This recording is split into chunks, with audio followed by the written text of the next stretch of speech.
Making a Murderer is one of the most, if not the most popular crime documentary of all time, and I want to talk about it. This here on the left is Steven Avery, and this here on the right is his nephew, Brendan Dassey.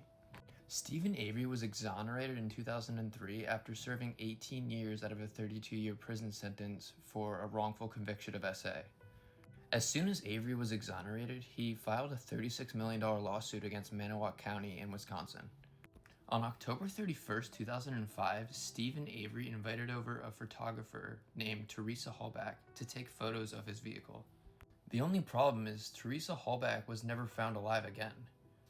Teresa Hallback's remains were eventually found in a burn pit, but the issue is that the burn pit was located on Steven Avery's property. Steven Avery and Brendan Dassey were allegedly the last two people to see Teresa Hallback before she was declared deceased. On November 3rd, 2005, Teresa Hallback was reported missing by her mother, Karen Hallback.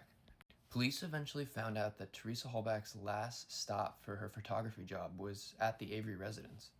The police searched Steven Avery's property for 8 days, and they eventually found Teresa Hallback's remains.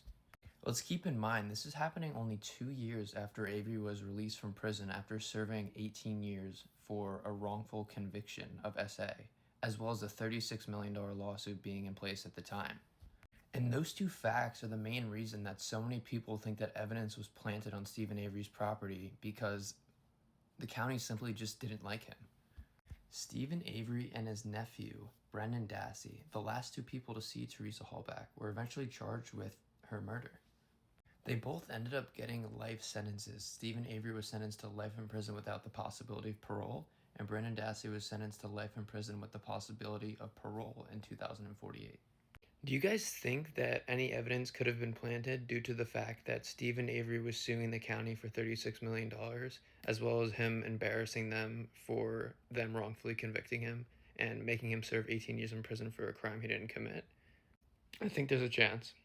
Let me know what you guys think.